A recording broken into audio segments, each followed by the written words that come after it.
El tema de la evaluación formativa finalmente se transforma en una estrategia pedagógica que sería importante que lo revisemos para que pensemos en cómo hacer la bajada o el acompañamiento con nuestras comunidades educativas, para que ellos lo entiendan en la misma lógica que lo plantea el Ministerio de Educación y les sirva como recurso didáctico.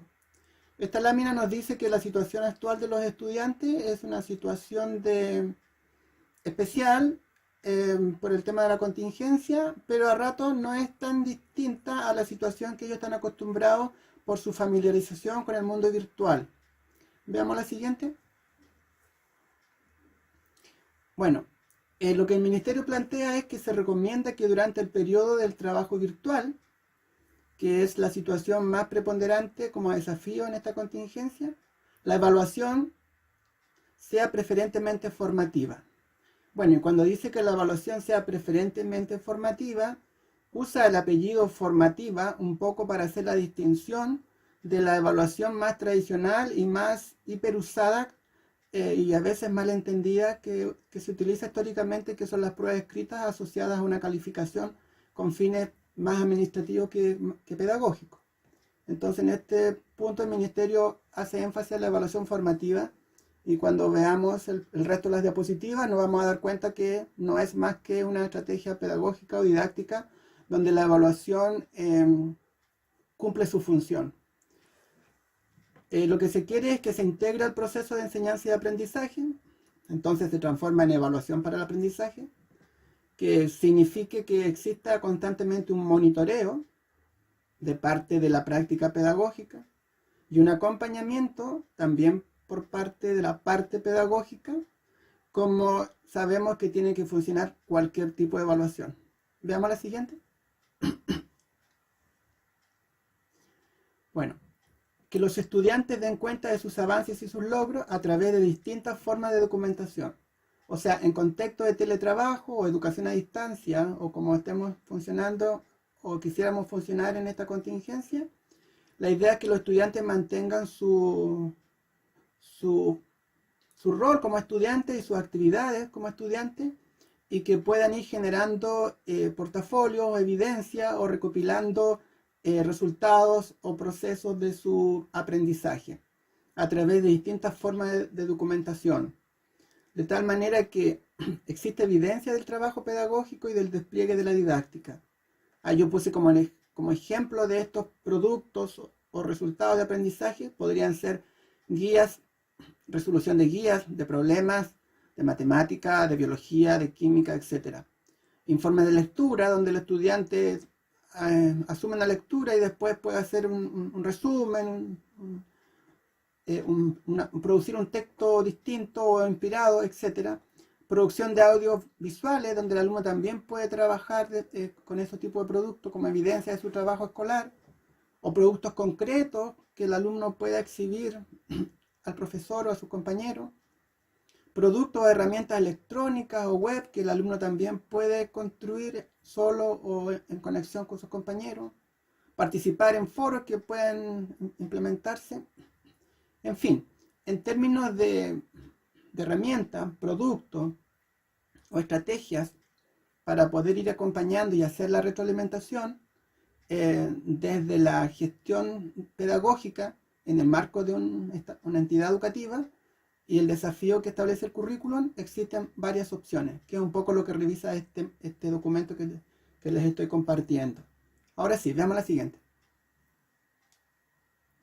Bueno, en esta interacción entre la realidad del alumno y la realidad del establecimiento, específicamente el profesor, y con toda esta evidencia o productos tanto de la práctica pedagógica como las instancias de aprendizaje del alumno, este material debe servir como evidencia para que el docente pueda ir ajustando la enseñanza y pueda retroalimentar para que el estudiante avance en sus aprendizajes. Bueno, es algo bastante obvio, evidente, que todos lo entendemos claramente, pero el Ministerio hace un énfasis en este punto. Veamos la siguiente. Que la evaluación formativa sea parte del proceso de enseñanza para avanzar con todos nuestros estudiantes. Bueno, en la lámina anterior la lógica era casi personal, pero acá la lógica se hace ya más como clase, cuando un profesor tiene a cargo una clase, que son muchos estudiantes y diversidad de realidades. En este caso, la evaluación formativa o esta estrategia didáctica, le podríamos llamar perfectamente así. Después podríamos definir por qué se le pone la palabra evaluación. El profesor debe desplegar su intención o su plan o planificación para atender a la clase en el marco de la asignatura que está impartiendo. Que la evaluación sumativa se utilice para obtener una visión integrada y completa que corresponda a una recopilación de todas las formativas. Recién en este punto habla de la evaluación sumativa, pero la cuña en la lógica de que varias evaluaciones formativas sean las que realmente se utilicen para evaluar. Después nos dice que la evaluación sumativa se recomienda solo para efectos de la promoción. Finalmente, nosotros sabemos que la evaluación en el fondo es una estrategia para poder detectar o conocer si los desafíos de aprendizaje alcanzaron o no los niveles de logro. Y eso se puede expresar cuantitativamente a través de una calificación numérica. O también se puede expresar cualitativamente o a través de una descripción usando otras opciones de valoración, que no sean solamente los números. Entonces, cuando tenemos que enfrentar finalmente el proceso de la promoción, tenemos que hacerlo como establece la normativa, y es numérica.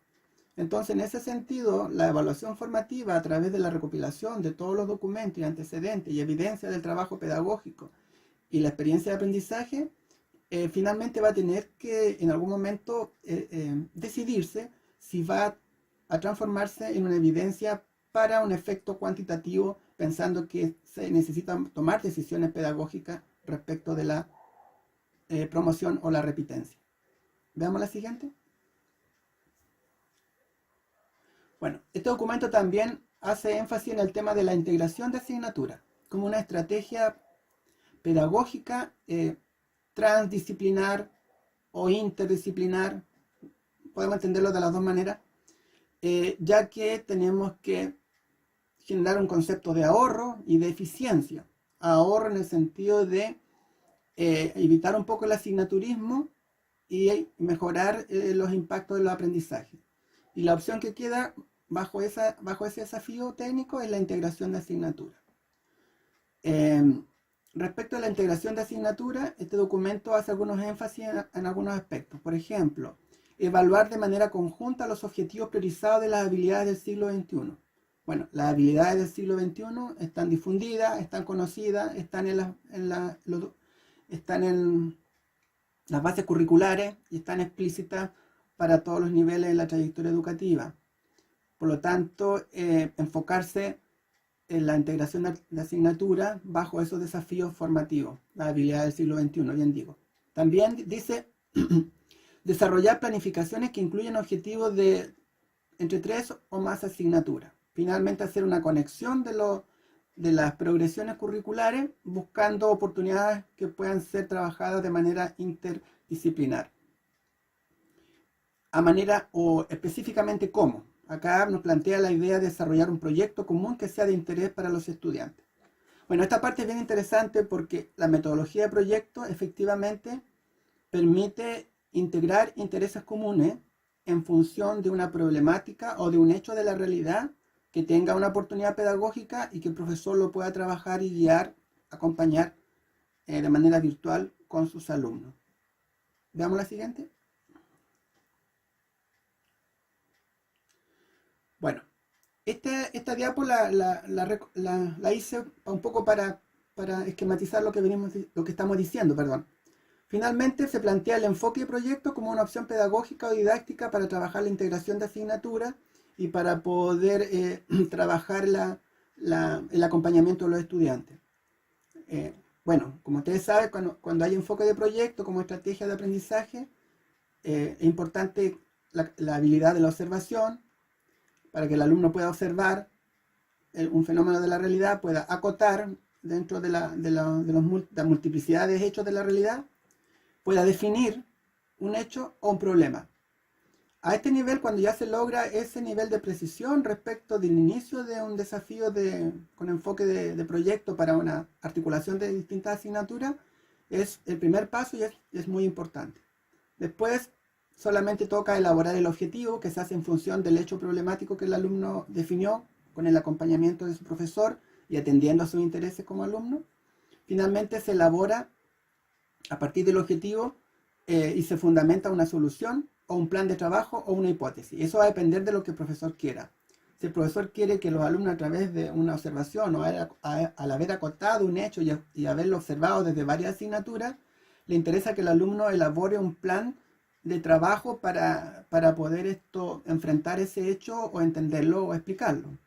O que pueda desarrollar un levantamiento de información para poder refutar o corroborar una teoría o una hipótesis. Esto tiene que ser elaborado, trabajado, obviamente usando los pilares que ya habíamos mencionado, que son las habilidades del siglo XXI, articulando asignaturas, y que estas temáticas tienen que ser de interés del alumno. En caso contrario, el trabajo conjunto, el trabajo en equipo y la motivación de los alumnos por sacar adelante esta metodología de proyecto, que es beneficio directo para él, se hace más difícil cuando es una decisión unilateral. Veamos la siguiente.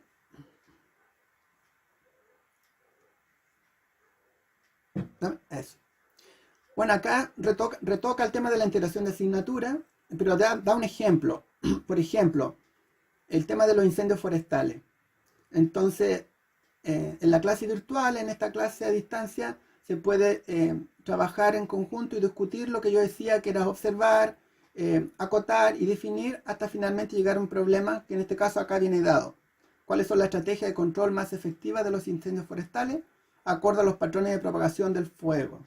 Entonces, a partir de ese problema, que siempre se plantea como una pregunta, después se elabora el propósito, que finalmente es una modificación de la problemática con ciertas reglas de redacción. Y la integración aquí, para poder abordar la problemática, podría ser entre biología, qué aspectos de la biología pueden ser interesantes en un incendio forestal. En biología los estudiantes saben que en la asignatura de, por ejemplo, de ecología, de medio ambiente, se estudia el tema de los incendios y se entiende que después de un incendio forestal se renueva la flora, y los incendios en forma natural también son necesarios para ir dándole espacio o nicho ecológico a nuevas especies. Se puede entender desde la biología. Desde la física también se puede analizar estudiando el fenómeno mismo del fuego, la materia en estado de plasma, que es el fuego en sí. De la química, qué pasa con el ciclo del agua, o qué pasa con los nutrientes del suelo, o qué pasa con algunos minerales. Desde matemática, poder calcular la amplitud, la cobertura de ese incendio. Desde tecnología se puede observar algunas opciones o herramientas para manejar el fuego, etc. Bueno, en ese contexto los alumnos obviamente van a estar siendo estimulados, acompañados en el desarrollo de las habilidades del siglo XXI. El pensamiento crítico, el pensamiento creativo, el trabajo colaborativo. Ahí están mencionadas 3. ¿Cómo funciona entonces en este contexto la evaluación formativa? Resolución de casos para testeo de modelos. Por ejemplo, a los alumnos se le dan distintos casos y los alumnos pueden ir modelando, como elaborando hipótesis, por ejemplo, y estas tienen que ser capaces de discutirla y fundamentarla. Entonces ahí el profesor está evaluando el aprendizaje, la aplicabilidad y las habilidades que son o que están a la base a partir de una metodología de proyecto.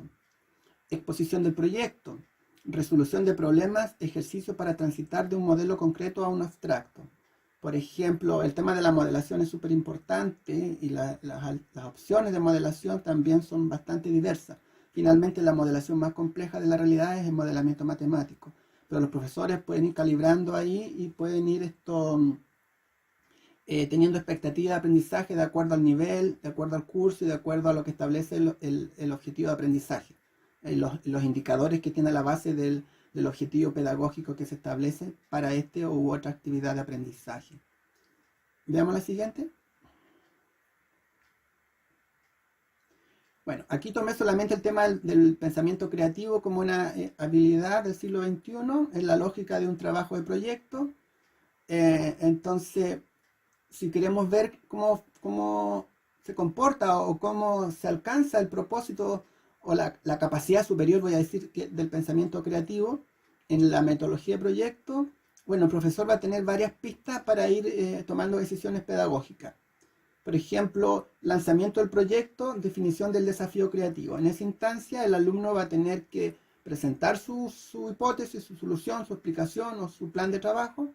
Va a tener que acotarlo o definirlo y en ese acto pedagógico o de aprendizaje, en este caso por parte del alumno, el profesor puede ir trabajando una rúbrica o una pauta donde él va ponderando estas capacidades. Después está la construcción del conocimiento, comprensión y habilidades. Identifica fuentes de información. En este caso, el alumno o los alumnos que están trabajando en esta metodología de proyecto tienen que hacer un marco teórico, recopilar información. En el fondo tienen que establecer el ámbito del hecho problemático, el ambiente donde se mueve el problema. Y eso es construcción de conocimiento, comprensión y habilidades de redacción, de comprensión, de sistematización, de síntesis, de producción de texto, etc. Y respetar las normas que tienen que ver con las fuentes de información, hacer las citas como corresponde. Hasta ahí ya hay dos esferas grandes del pensamiento creativo que el profesor puede ir evaluando a través de esta evaluación sin calificación. Construcción del conocimiento, comprensión, habilidades, parece que se me repitió, perdón. Veamos la siguiente. Presentación de productos y respuesta a las preguntas centrales. Eso, ahora sí. Presentación de productos y respuesta a las preguntas centrales, presentación del trabajo a los usuarios o público objetivo. En este aspecto del pensamiento creativo, el alumno tiene que ir presentando o compartiendo con sus pares o con los públicos objetivos su propuesta de proyecto o sus soluciones que él está planteando. Entonces ahí tiene que discutir, fundamentar y tiene que ir enfrentando las preguntas centrales que inspiraron a su plan de trabajo. Y finalmente en esta misma diapo el profesor puede ser capaz de ver la originalidad, el valor que tiene la idea o proyecto y el estilo.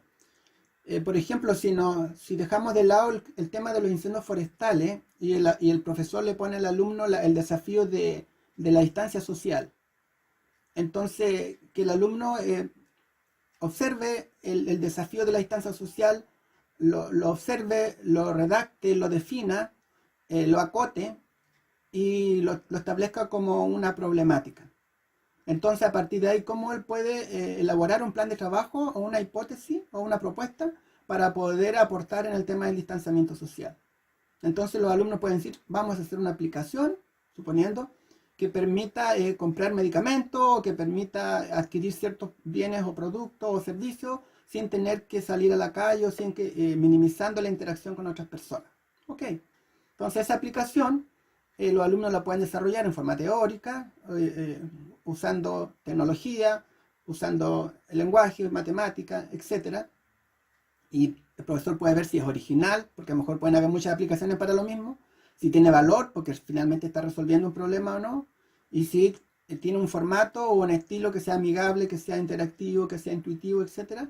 Y con esos elementos el profesor se puede ir dando cuenta y puede ir evaluando formativamente todas las etapas o todos los elementos o indicadores que dicen relación con la concreción de un pensamiento creativo, como una de las habilidades del siglo XXI, entre otras que ya conocemos. Ahora sí, veamos la siguiente diapo.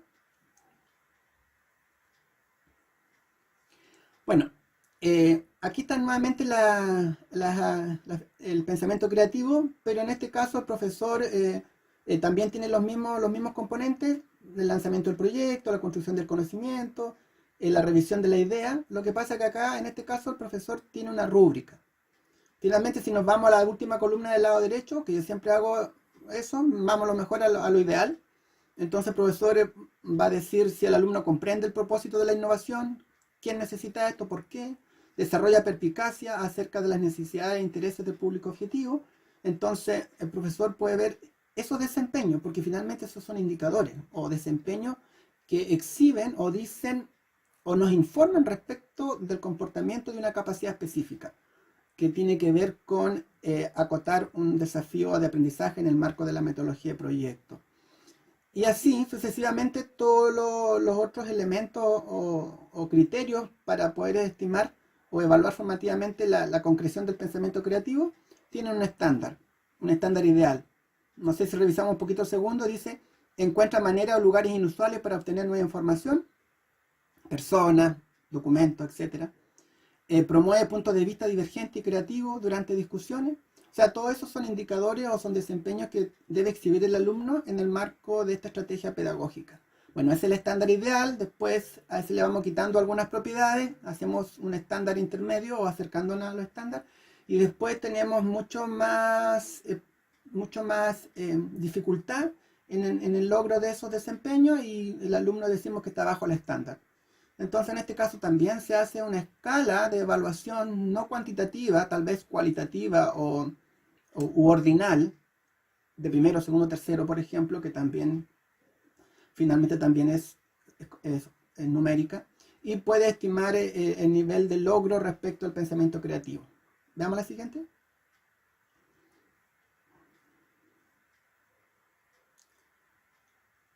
Bueno, acá están los demás componentes o criterios de evaluación para este tipo de capacidad superior, sí, capacidad superior, que es el pensamiento creativo. No sé, por ejemplo, en originalidad, cuando le hablaba yo de que los alumnos pueden desarrollar una aplicación para evitar o para promover la distancia social. Es novedoso, estoy viendo el estándar ideal. Único, sorpresivo, muestra un toque personal, puede romper las reglas y convenciones de manera exitosa, más nueva, inteligente y sorpresiva. Entonces, esos son los elementos que tienen que observarse para decir que la propuesta del alumno, su hipótesis, su propuesta de plan de trabajo o la solución o la aplicación que propone realmente es original. Y así con los demás componentes, ya sea estilo y los demás que ya habíamos revisado. Veamos la siguiente.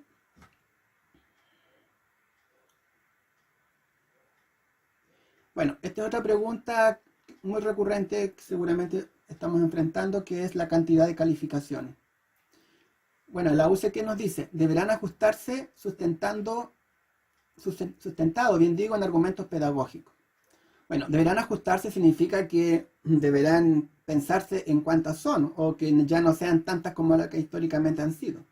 Pero eso tiene que ver con un criterio pedagógico, y el criterio pedagógico, o sea, el único criterio, o sea, el criterio pedagógico, ¿qué significa? Significa que el profesor estima si el alumno ha o no logrado los desafíos de aprendizaje. O sea, ¿se ha producido el aprendizaje? Mucho, poco, o en qué medida. Entonces, ahí está el desafío pedagógico. Y en función de ese logro de aprendizaje, tiene que haber una contraparte administrativa en términos de cantidad de calificaciones. Ahora, ¿con cuántas evaluaciones o con cuántos procesos de estimación del logro de su aprendizaje es necesario para poder evaluar una progresión curricular o una progresión de aprendizaje? Ahí el profesor dirá 1, 2, 3 y ahí podrá establecer la cantidad de evidencia de aprendizaje o calificaciones, de acuerdo a las condiciones de la solidez del proceso de aprendizaje. Obviamente, si el proceso de aprendizaje fue muy sólido, fue armónico, fue diverso, atendió a las distintas realidades, la estrategia didáctica fue versátil, el profesor pudo ir monitoreando cómo todo el curso fue progresando, entonces él tiene la confianza de que cada vez que va a evaluar a un niño o hacer alguna pregunta estratégica, va a obtener una respuesta de estándar o del estándar esperado. Entonces es un proceso sólido. Por lo tanto, no necesita tener tantas calificaciones porque el profesor, dentro de la propiedad de o la competencia de su práctica pedagógica, establece una decisión técnica que es de su propiedad y por lo tanto es indiscutible. Ahora, si no hay solidez o hay muchas dificultades y muchas problemáticas, uno debería esperar que el profesor establezca más calificaciones como más oportunidades para que el alumno pueda tener, bien digo, las opciones de transitar hacia los aprendizajes que establece la progresión curricular o los objetivos de aprendizaje. Lo último dice tener consideración en tiempo de clases presenciales para calificación y o promoción. Bueno, aquí en esta diapositiva de la U hace rato nos habla de clases presenciales, pero nosotros sabemos que eso es inviable. Eh, por lo tanto, hay que pensarlo siempre en un contexto de clases a distancia, y que finalmente todas las evidencias de aprendizaje del alumno finalmente van a tener que ser entendidas como criterios de decisión de promoción. Veamos la siguiente.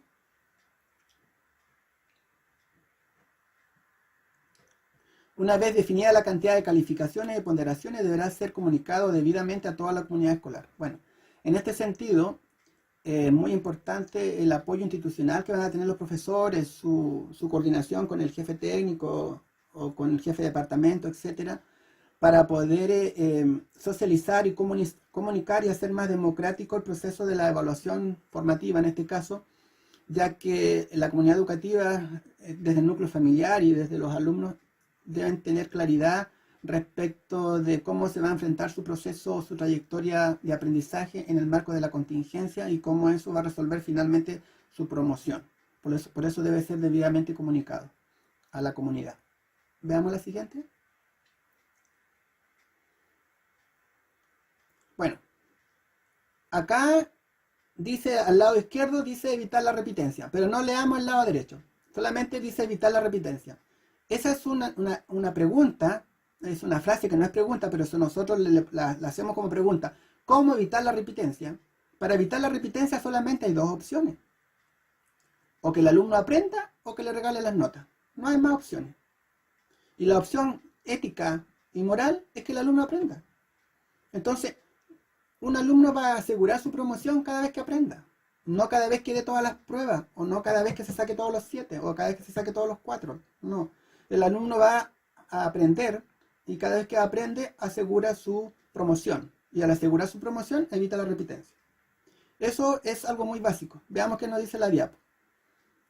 La evidencia muestra que la repitencia aumenta la deserción. Bueno, estas son consecuencias de la repitencia. Aumenta la deserción, baja la autoestima, baja la motivación. Eso es algo obvio porque la repitencia genera frustración.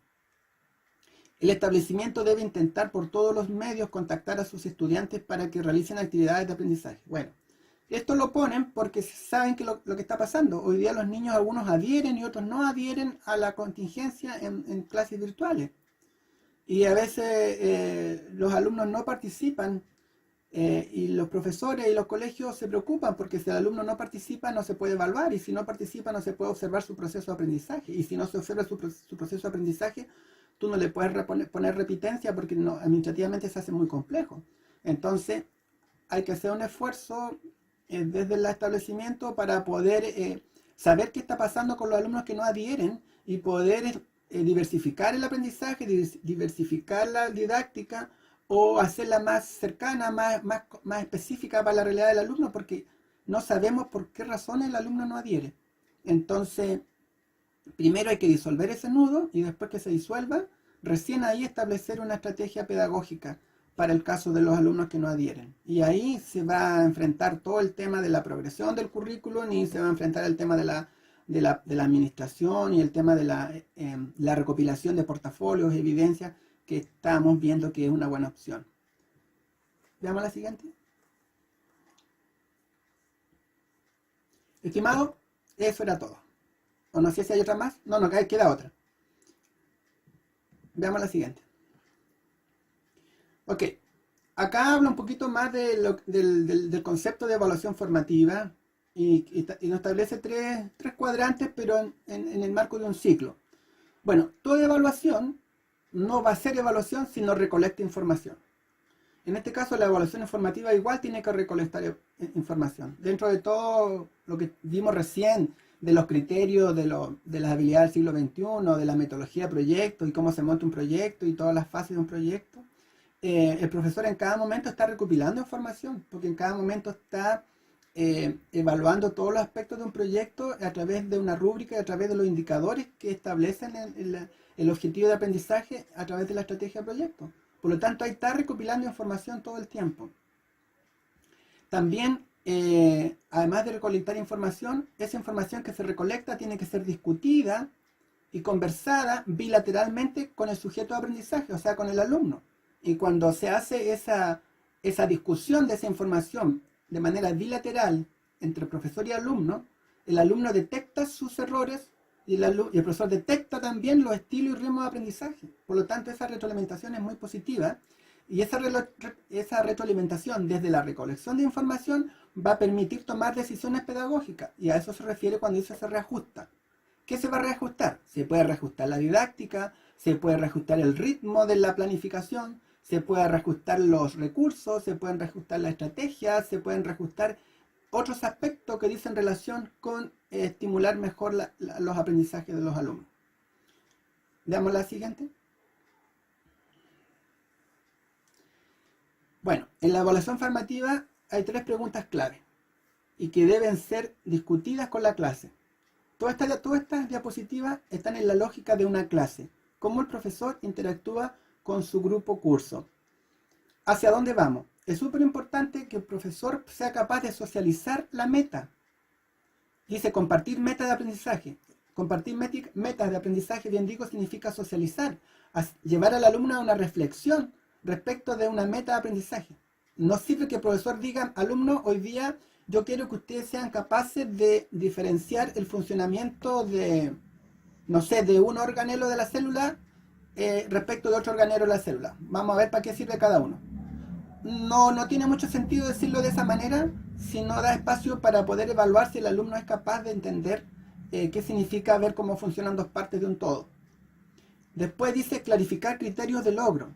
O sea, vamos a decir a dónde queremos llegar, lo vamos a entender y también vamos a discutir cómo nos vamos a dar cuenta si llegamos o no a la meta. Entonces, en este ratito, cuando dice la evaluación formativa hacia dónde vamos, nos está diciendo de que tenemos que conversar con nuestros alumnos hacia dónde va nuestro barco. ¿Cuál va a ser el puerto donde este barco tiene que llegar? Pero ¿cómo nos vamos a dar cuenta si llegamos o no a ese puerto? Esos son los criterios de logro. Esa es la primera parte. Una vez que ya el profesor tiene la confianza de que los niños entienden hacia dónde van y que los niños entienden cómo se van a dar cuenta si llegaron o no, pasan hacia la segunda parte. Dice, ¿dónde estamos? Ok, pero nosotros sabemos a dónde vamos, pero ¿sabemos dónde estamos? Ahí entra todo lo que es el diagnóstico. Por eso hay que recolectar evidencia, interpretar la evidencia, identificar la brecha de aprendizaje. ¿Dónde estamos? Finalmente es la distancia de donde está el barco hasta donde tiene que llegar. Esa es la brecha. Estamos a 200 kilómetros del puerto. Por lo tanto, a 200 kilómetros del puerto no sabemos si va a llover, no sabemos si va a subir la marea, no sabemos si va a bajar, no sabemos si hay corriente, no sabemos si usted usa las velas, no sabemos si se echa de combustible a los motores, etc. Todo eso dice relación con los comportamientos de las conductas de entrada. ¿Dónde estamos? Bueno, sabemos dónde vamos y sabemos si tenemos o no las competencias o la herramienta. Entonces, ¿cómo seguimos avanzando?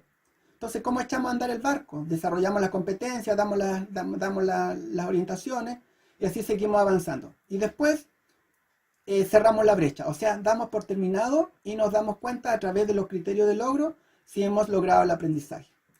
Eso es el ciclo de la evaluación formativa, no es más que eso.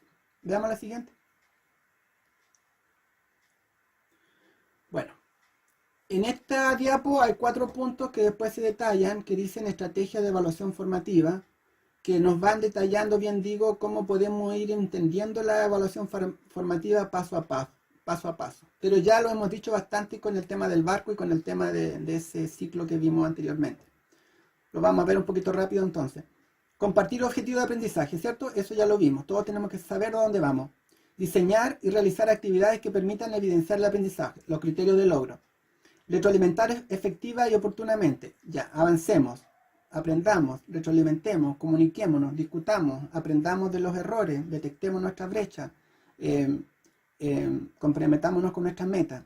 Dar oportunidades para la autoevaluación. Ahí me adelanté un poquito. Cuando digo yo que me doy cuenta de mi brecha, eso el alumno puede testarlo a través de la autoevaluación y de la coevaluación. O sea, se puede hacer evaluación entre alumnos a partir obviamente de instrucciones y elementos y criterios técnicos liderados por el profesor o consensuados con el alumno. Veamos la siguiente. Bueno, aquí empieza a detallar punto a punto. compartir los objetivos de aprendizaje. Lo primero que deben saber los estudiantes es a dónde van y qué se espera que ellos aprendan. No basta solo con leer los objetivos, cosa que ya lo dijimos y está bastante claro. Veamos la siguiente. Bueno, lo bueno de esta, que si bien es cierto se refiere a lo mismo, pero acá nos da algunas técnicas para que el profesor enfrente ese primer momento en este desafío de la evaluación formativa, que era hacia dónde vamos y cómo nos vamos a dar cuenta si llegamos a donde queremos. Haciendo preguntas o parafraseando, usando ejemplos o modelos distintos, de distintos niveles de logro, creando y utilizando rúbricas. Esas serían más o menos las técnicas o los instrumentos que se pueden utilizar que puede utilizar el profesor cuando quiere socializar con los alumnos la primera etapa de la evaluación formativa, que es hacia dónde vamos y cómo vamos a evidenciar si llegamos o no. Esas son las técnicas. ¿Me puedes explicar con tus propias palabras cuál es el objetivo que queremos lograr? Esa es la pregunta más evidente para poder detectar si un alumno está entendiendo cuál es su meta o cuál es su desafío de aprendizaje. Veamos la siguiente. Bueno, aquí esto es para segundo básico. Aquí trabaja con el OA 12 y está bastante bueno el ejemplo. Dice: escribir, revisar y editar sus textos para satisfacer un propósito y transmitir sus ideas con claridad. Bueno, al leer este OA, obviamente el corazón de este OA es la producción de texto. Eso es lo que persigue, que el alumno sea capaz de producir texto y que ese texto tenga ciertas características. Y esas características que tiene que tener ese texto finalmente van dando los indicadores de aprendizaje de ese OA o ese objetivo de aprendizaje. Ahí uno puede darse cuenta cuáles son más o menos las habilidades: escribir, revisar, editar. O sea, hacer texto, después leerlo y darme cuenta si está bien, y después darle una versión final, o sea, editar. Veamos, dice, el profesor se puede dar cuenta si esa producción de texto cumple ciertos requisitos que son pedagógicos. Por ejemplo, los criterios pueden ser tema, estructura, vocabulario, ortografía. Entonces el profesor va a evaluar el tema, algún aspecto del tema, va a evaluar cosas de la estructura del texto, si es un cuento o lo que sea, va a evaluar el vocabulario y la ortografía. Bueno, ya estableció una rúbrica, igual como vimos delante, donde él puede decir que el estándar está logrado, o puede decir que está excelente, o puede decir que está bien, o puede decir que no está logrado, pero acá se dice en positivo, se dice puedes lograrlo. Veamos solamente una, el vocabulario. El vocabulario es variado y preciso y da fuerza expresiva a lo que se está narrando. O sea, el vocabulario está excelente. O el vocabulario es variado, preciso, lo que aporta coherencia y sentido al cuento, pero hay otros elementos que no están. O sea, está bien el vocabulario. Y el vocabulario merece progreso, sería el vocabulario repetitivo y alude al referente con un lenguaje inadecuado. La cosa, la cuestión, etc. Bueno, veamos la siguiente. Bueno, este es el punto 2. Diseñar y realizar actividades que permitan evidenciar el aprendizaje. Estamos siempre en la estrategia de la evaluación formativa. Ya, veamos cómo se pueden diseñar y realizar actividades que permitan evidenciar el aprendizaje. Veamos la siguiente. Criterios para asegurar que la evidencia que se recoja sea precisa y de calidad. Bueno, aquí se trata de que el profesor tiene el desafío de establecer criterios para evidenciar el aprendizaje. O sea, ¿cómo me puedo dar cuenta de que el barco llegó exactamente al puerto que estaba en la ruta de navegación? Entonces, ¿qué criterios puedo utilizar o actividades? Para este caso, la actividad tiene que estar alineada al objetivo de aprendizaje. O sea, lo que el alumno va a experimentar o va a vivenciar tiene que estar en estrecha relación con el propósito de la clase, que está dado por el OA. La evidencia debe considerar una variedad de niveles de desempeño desde los más básicos a los más complejos. O sea, el profesor tiene que establecer una escala de desempeño o de estándares, que son las que ya hemos visto. Incluir múltiples tipos de evidencia. O sea, en los múltiples tipos de evidencia se sacan a partir de los distintos indicadores que dan cuenta de un progreso de aprendizaje. Veamos la siguiente.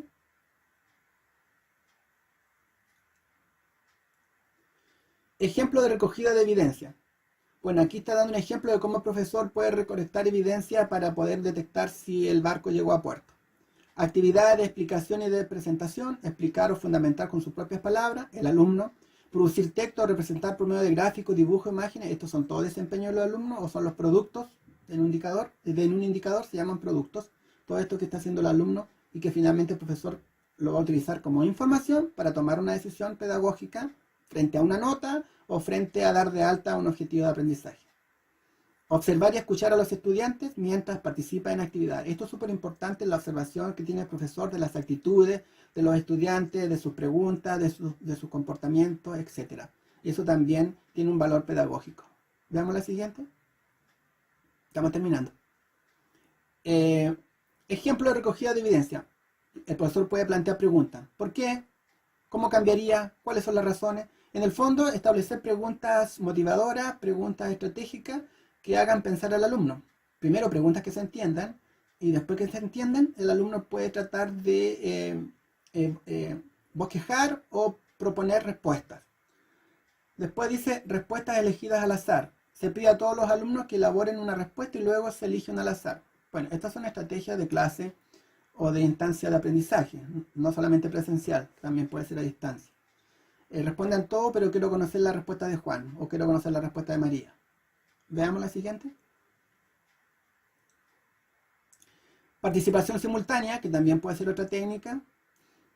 Conocer que se usa mucho con una aplicación que usamos en algunas reuniones, donde todos ingresan a su celular y todos ponen una respuesta y después se proyecta en pantalla. Esa es la participación simultánea.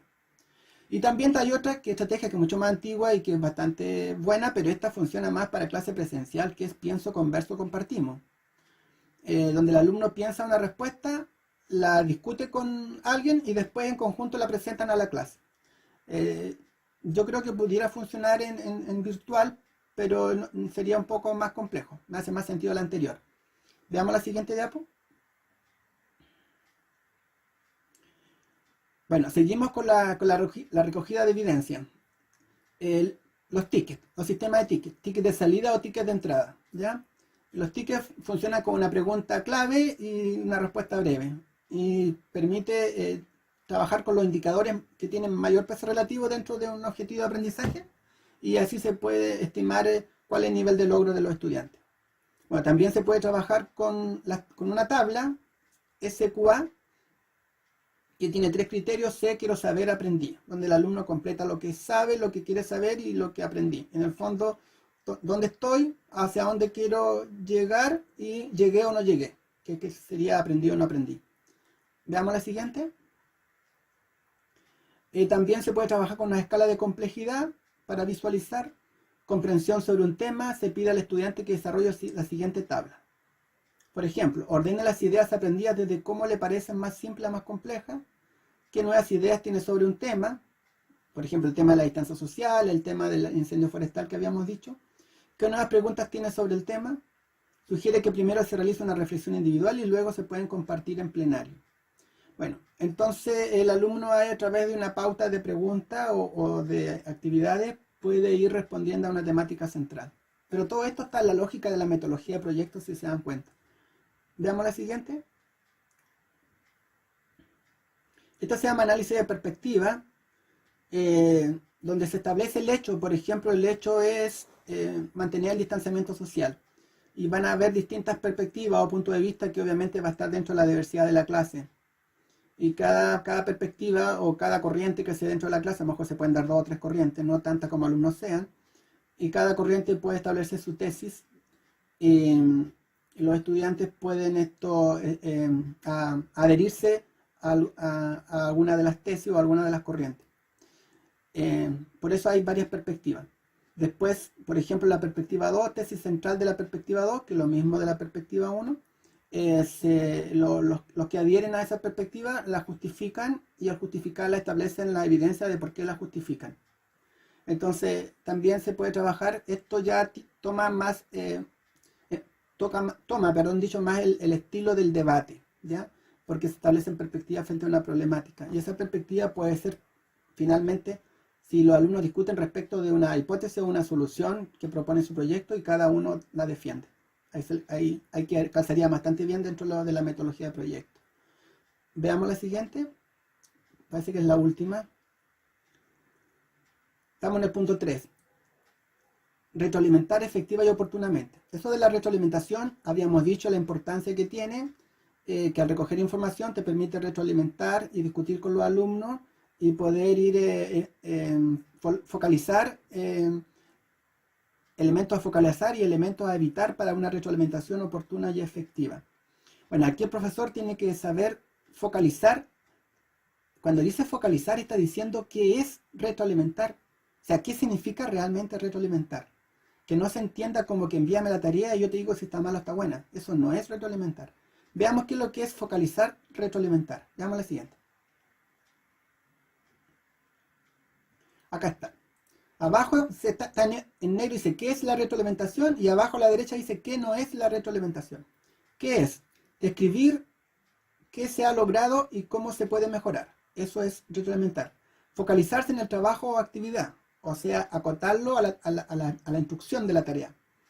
Promover que se corrijan los errores de manera autónoma, o sea, que el alumno sea capaz de detectar sus propios errores.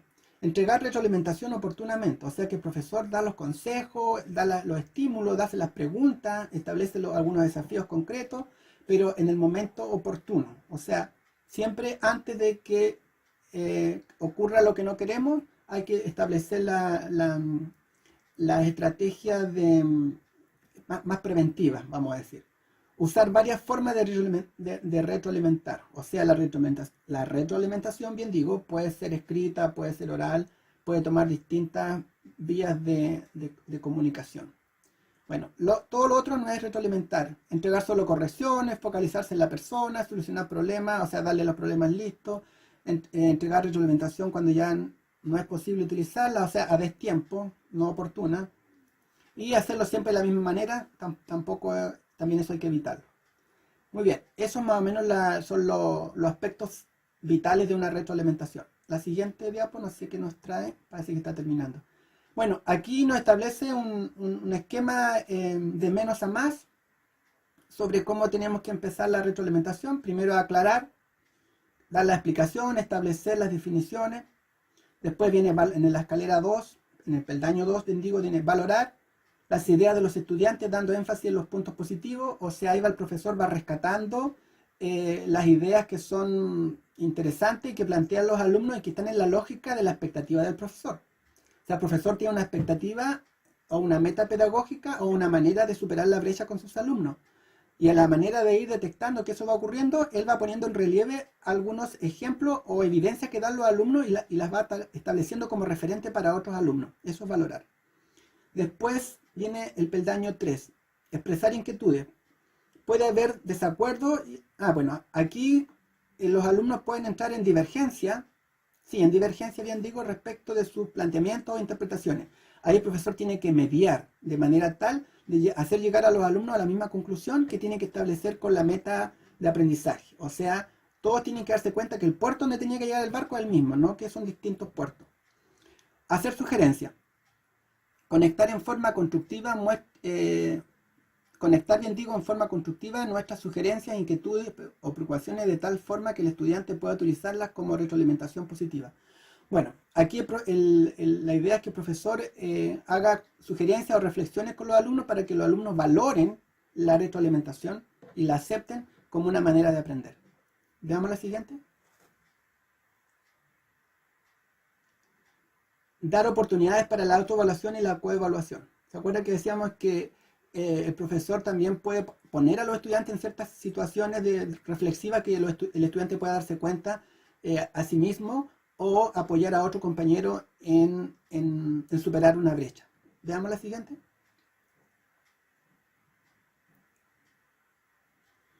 Alineamiento. Para dar oportunidades para la autoevaluación y para la coevaluación, el profesor tiene que establecer la pauta, las reglas del juego, que son los lineamientos.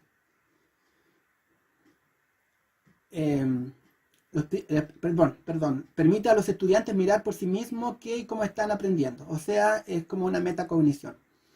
Al realizarse con un fin formativo, permite que los estudiantes identifiquen por sí mismos dónde están y realizar acciones concretas que les permitan mejorar. En el fondo es conciencia que tienen los alumnos de su situación y de sus brechas. Veamos la siguiente. Anterior. Ejemplo de recogida y de auto y coevaluación. Bueno, aquí el profesor puede diseñar rúbricas, utilizar y destacar y marcar en una rúbrica en qué lugar se encuentran para que los alumnos digan en este esquema de habilidades yo estoy aquí y el mismo alumno se va ubicando geográficamente dentro de un esquema pedagógico y puede establecer cuál es su realidad y cuál es su desafío. Otros ejemplos son las señales de aprendizaje, ir marcando lo logrado y no, marcando lo logrado o no.